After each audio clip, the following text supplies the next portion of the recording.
Hi kiddos. When we study history, it affords us the opportunity to learn about past events, traditions, cultures, and activities that still have an impact today. It allows us to draw connections between those historic events and our personal lives.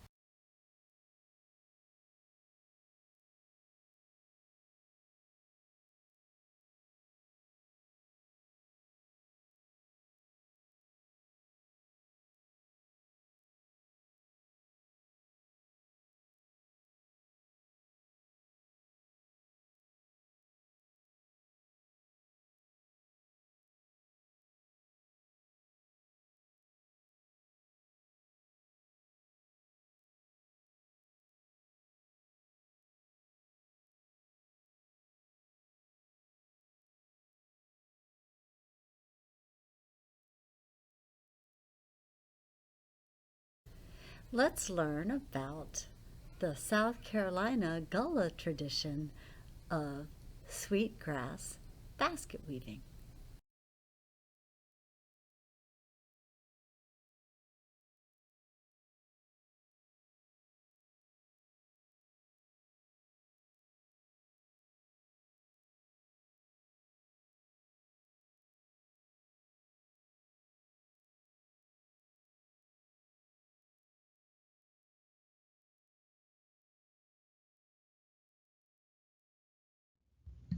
A Sweet, Sweet Basket by Margie Willis Clary. Illustrations by Dennis L. Brown.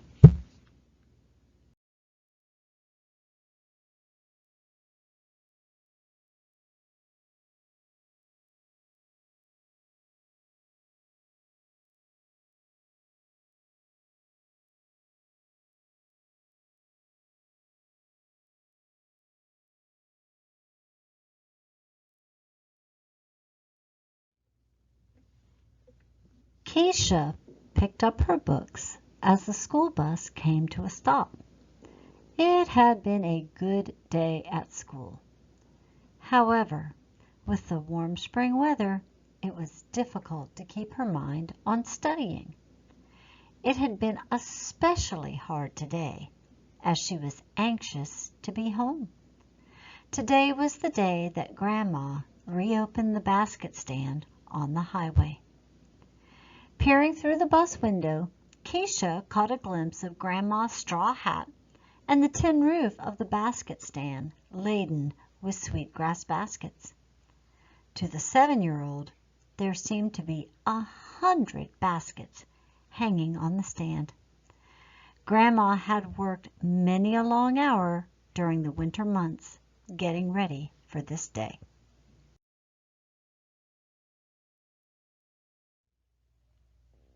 Keisha stepped from the bus.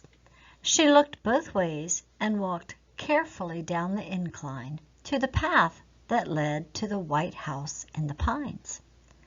Her brother Raymond was behind her. They walked in silence until they reached the steps of the house.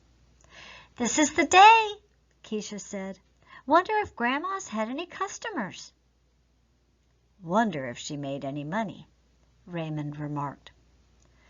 Throwing her books upon the steps, Keisha glanced towards her brother. "There's only one way to know.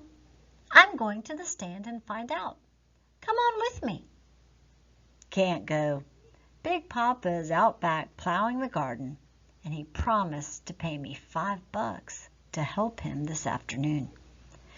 Anyway, basket weaving is woman's work." Raymond turned and headed to the back of the house. Keisha walked up the path beside the busy highway. She jumped over a limb of yellow jasmine that grew along the path. She tiptoed past the marsh grass where a covey of quail nested. Continuing on, she came to the place where Grandma sat, weaving a basket.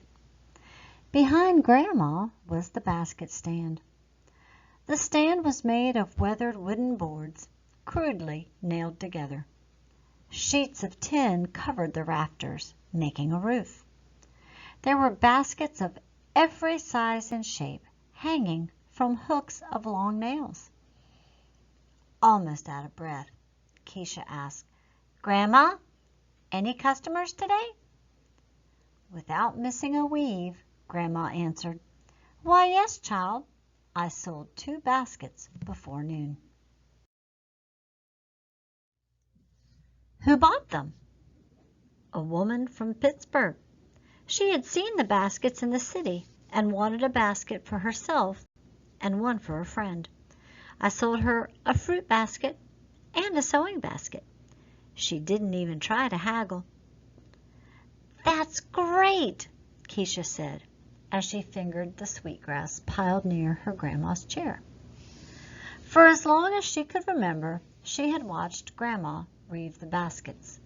She secretly wanted to make one.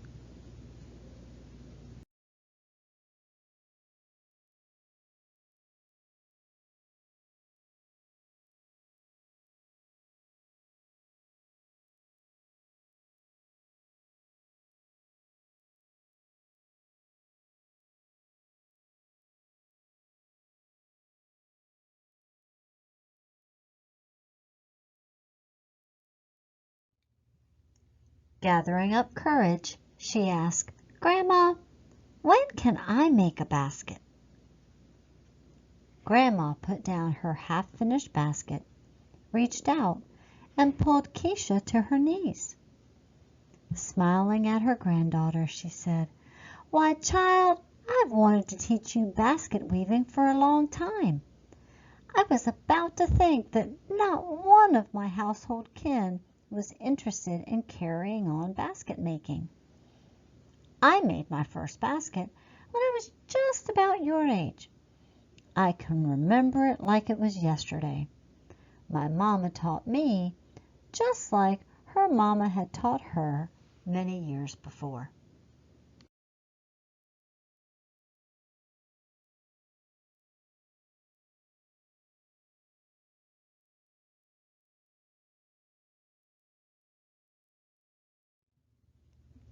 Grandma picked up the unfinished basket and continued to sew as she talked. "You just watch a while, and when I finish this basket, I'll help you get started. You'll first have to make the bottom, a coil, like a coaster, before you can make a full basket."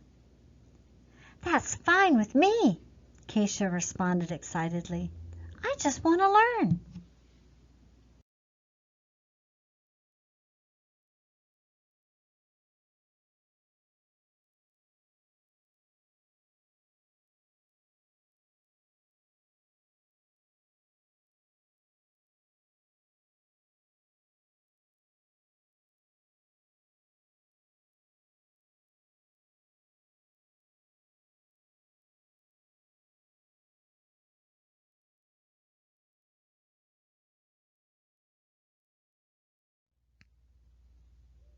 Standing beside her grandmother's chair, Keisha watched the calloused hands and tireless fingers move the palmetto palm strips over the sweetgrass and pine needles, over and in, over and in.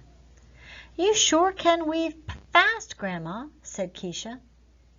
"Not as fast as I used to," Grandma replied.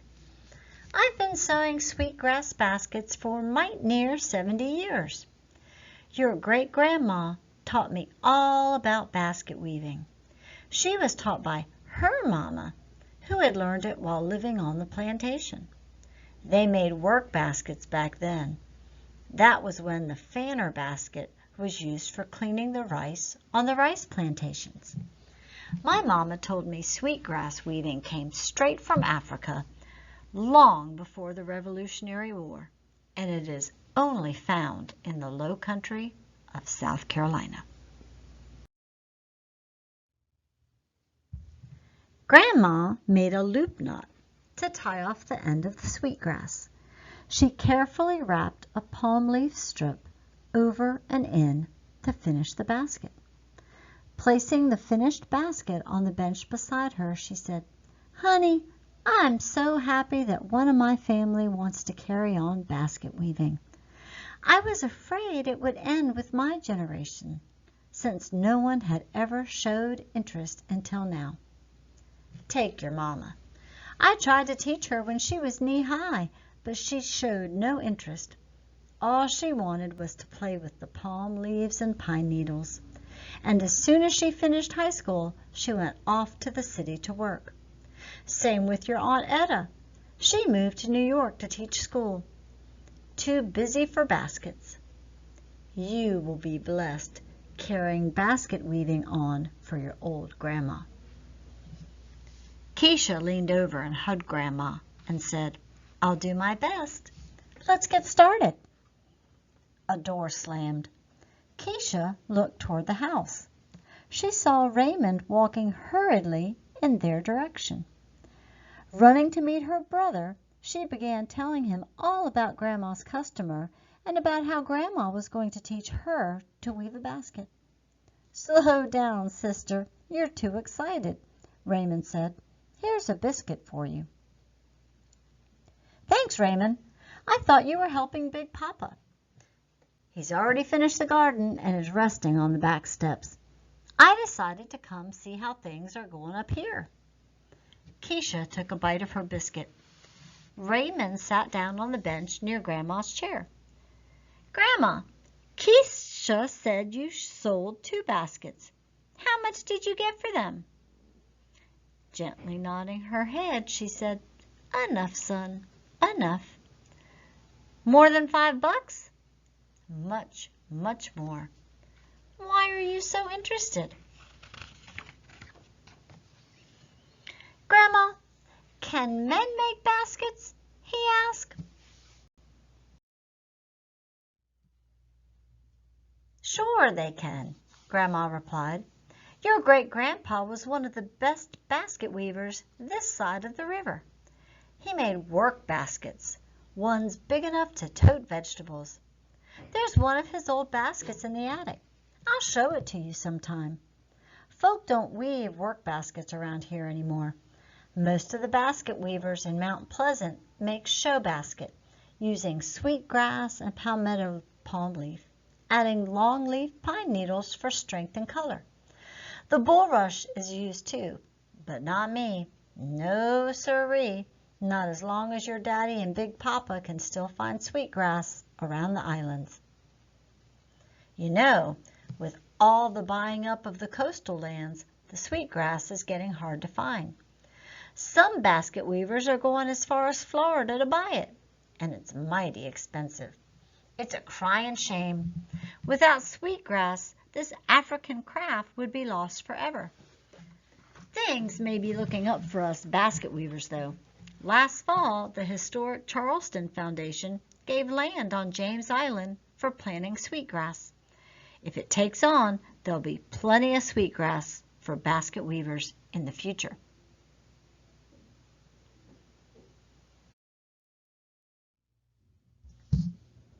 That's great! I didn't realize till now that basket weaving was such a great part of my heritage. May I make a basket too? Sure you can. Keisha wiped her mouth on her sleeve and blurted, Oh, no you don't, Raymond. Grandma's going to teach me first. Now, Keisha, I can teach you both. You watch me carefully as I begin a basket. Grandma reached down and picked up a small bundle of sweetgrass. First, she tied a knot in the corner of the bundle. She then folded the free ends together and began to wind them around into one piece to begin the coil. Gripping the work firmly in her left hand, she pierced an opening in the center knot with the broken end of a spoon handle. She picked up a strip of palm leaf and drew it up through the opening to anchor the first coil. She repeated the steps, and the coils began to spiral out from the center knot, looking much like the spokes of a wheel. As she began the 4th coil, she added more sweetgrass and handed it to Keisha. Hold it tightly. That's my girl. she said encouragingly. She watched Keisha pierce a hole with the spoon handle and weave the palmetto palm leaf over and in, over and in. "It's not as easy as it looks," Keisha said. "It makes my fingers hurt." Grandma patted Keisha's hand. "It takes practice, practice and time. Your fingers have to get used to it. You mustn't overdo on your first try." Raymond sat patiently watching his sister sow her first sweetgrass.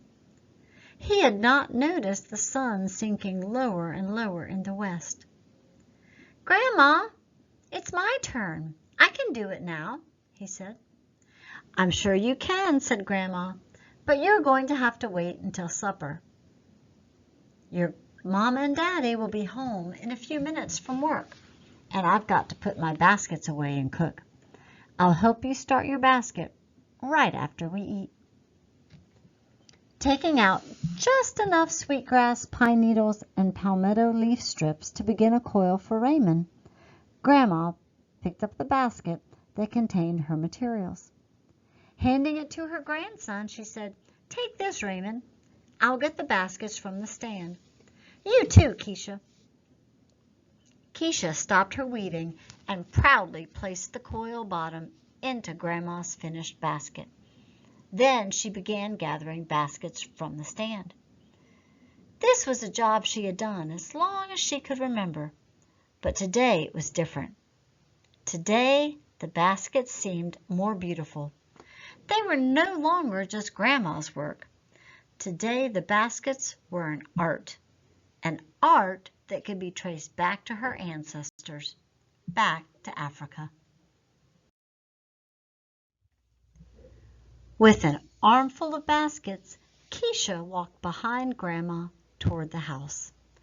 As she walked, she heard a quail call. It seemed to say, "Weave right, weave right."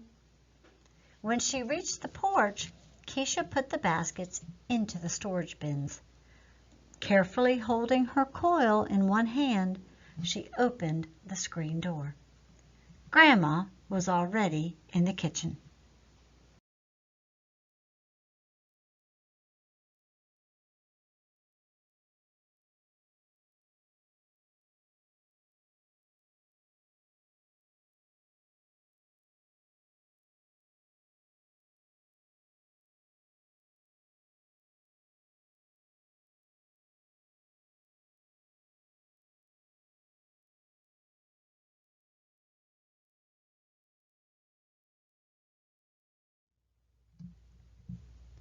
Keisha seated herself at the kitchen table and began to sew again. Grandma stirred cornmeal to make a corn pone. There was a sudden bump and a thump as Raymond rushed down the attic stairs into the kitchen. In his arms he carried a large basket. "I found it! I found it!" he cried. "I found Great-Grandpa's basket." "You surely did," said Grandma, "and a fine one it is indeed."